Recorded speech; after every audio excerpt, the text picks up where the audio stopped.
আসসালামু আলাইকুম দর্শক বন্ধুরা, সবাই কেমন আছেন? আশা করছি সবাই অনেক ভালো আছেন। দর্শক বন্ধুরা, গ্লোবাল মার্কেটে টেকনো স্পার্ক 30 সিরিজ লঞ্চ হয়েছে। আর এই সিরিজে তারা বেশ কয়েকটি ফোন লঞ্চ করেছে।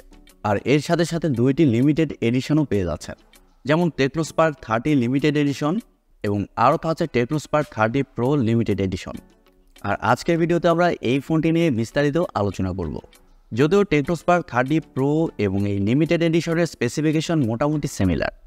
আর ফোনটির হাইলাইটেড পয়েন্ট হচ্ছে ফোনে থাকছে 108 মেগাপিক্সেলের ক্যামেরা সেটআপ এবং এছাড়াও থাকছে মিডিয়াটেক হিলিও G100 চিপসেট এবং অ্যামোলেড ডিসপ্লে।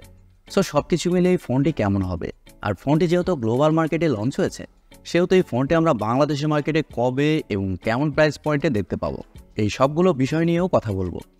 সো ভিডিওটি ভালো লাগলে ভিডিওতে একটি লাইক দেবেন এবং ভিডিওটি বন্ধুদের সাথে শেয়ার করবেন। প্রথমে যদি এই স্পেশাল এডিশনে এই ফোনটির ডিজাইন এবং বিল্ড কোয়ালিটি নিয়ে কথা বলি, তাহলে এই ফোনটির ব্যাক সাইড এবং ফ্রেমে থাকছে প্লাস্টিক। তবে ফোনটির ব্যাক সাইডের ডিজাইনটা একেবারে আলাদা, যা অপটিমাস প্রাইমের থেকে ইন্সপায়ার।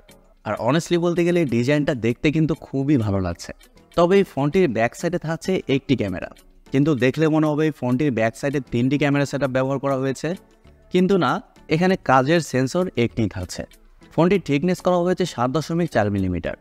আর এছাড়াও এই ফোনটিতে IP64 ডাস্ট অ্যান্ড ওয়াটার রেসিস্ট্যান্টও পেয়ে যাচ্ছেন। পাশাপাশি সব ধরনের পোর্টস অ্যান্ড বাটন এই ফোনটিতে দেখতে পাবেন, যেমন 3.5 millimetre headphone Jack, Type-C slot ইত্যাদি।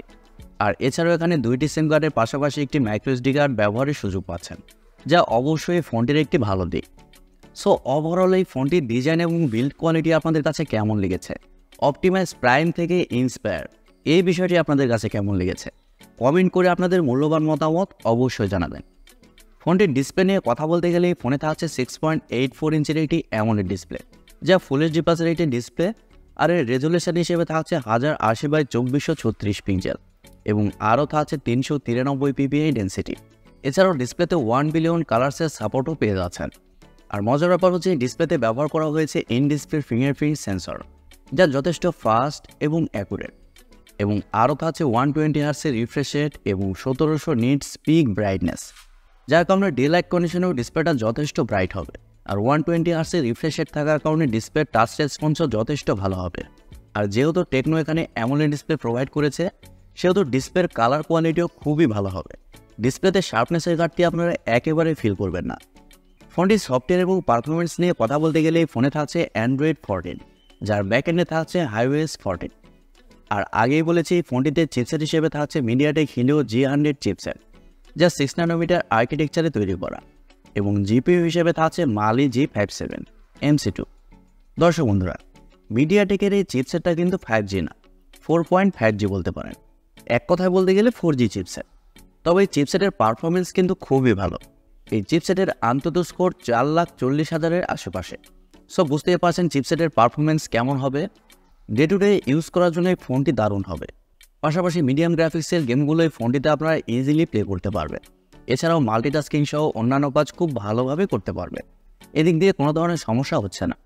আর ফোনটি ইন্টারন্যাশনালি দুইটি ভেরিয়েন্টে লঞ্চ হয়েছে, 8GB RAM 128GB ROM এবং 8GB RAM 256GB ROM।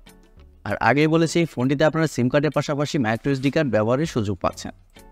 ফোনটির ক্যামেরা সেকশনে কথা বলতে গেলে প্রথমেই বলেছি এই ফোনটিতে একটি সেন্সরে ব্যবহার করা হয়েছে, যার মেইন সেন্সর হিসেবে থাকছে 108 মেগাপিক্সেলের একটি ওয়াইড সেন্সর, যা f1.9 অ্যাপারচার, এবং এর সাথে আপনারা এক্সিলারি সেন্সর পেয়ে যাচ্ছেন, যা স্বাভাবিকভাবে সেরকম কোনো কাজের না। আর ব্যাক ক্যামেরার ফিচার হিসেবে থাকছে কোয়াড এলইডি ফ্ল্যাশ এবং HDR। আর ব্যাক ক্যামেরাতে আপনারা সর্বোচ্চ 1440p-তে শ্যুট করতে পারছেন। ফোনেতে সেলফি ক্যামেরা হিসেবে থাকছে 13 মেগাপিক্সেলের সেলফি ক্যামেরা। আর সেলফিতেও আপনারা ডুয়েল এলইডি ডুয়েল টোন ফ্ল্যাশের সাপোর্ট পেয়ে যাচ্ছেন, যার মাধ্যমে আপনার লো লাইটেও খুব ভালো সেলফি উঠাতে পারবেন। তবে সেলফি ক্যামেরাতে আপনারা শুধুমাত্র 1080p-তে 30 fps-এই শ্যুট করতে পারছেন। এই ফোনে আরও থাকছে ওয়াইফাই, ব্লুটুথ, জিপিএস, NFC-র মতো আরও অনেক ফিচার, এবং USB-তে থাকছে USB Type-C 2.0 এবং আরও থাকছে স্টেরিও স্পিকার্স। ফোনটির ব্যাটারি এবং চার্জার নিয়ে কথা বলতে গেলে ফোনে থাকছে 5000 mAh-এর একটি ব্যাটারি এবং চার্জার হিসেবে থাকছে 33 ওয়াটের একটি চার্জার। আর ফোনটির চিপসেটটা কিন্তু যথেষ্ট পাওয়ার এফিশিয়েন্ট, এর কারণে ফোনটিতে ব্যাটারি ব্যাকআপ যথেষ্ট ভালো পাবে। আপনি যদি নর্মাল ইউজার হন সেক্ষেত্রে এই ফোনটি আপনাকে 1.5 দিনের উপরে ব্যাটারি ব্যাকআপ দিবে। এবারে কথা হচ্ছে বাংলাদেশের মার্কেটে এই ফোনটি কবে আসবে। দর্শক বন্ধুরা, বাংলাদেশের মার্কেটে এই ফোনটি আগামী মাসের শেষের দিকে আসতে পারে, যেহেতু এই মাসে টেকনো বাংলাদেশের মার্কেটে 2টি ফোন লঞ্চ করেছে। আর দেশের বাজারে এই ফোনটির বেস ভেরিয়েন্টের প্রাইস হতে পারে 24 থেকে 25,000 টাকা। তবে যেটি নর্মাল এডিশন রয়েছে ওই ফোনটির দাম কিছুটা কম হবে। আর এই ফোনটির ডিজাইনটা যেহেতু অস্থির, সেহেতু দামটাও একটু বেশি হবে, এটাই স্বাভাবিক। সো দর্শক বন্ধুরা, এই ছিল আজকের ভিডিওটি আপনাদের কাছে কেমন লেগেছে কমেন্ট করে অবশ্যই জানাবেন। আর ভিডিওটি বন্ধুদের সাথে শেয়ার করবেন। সবাই অনেক অনেক ভালো থাকবেন, সুস্থ থাকবেন। খোদা হাফেজ, টাটা।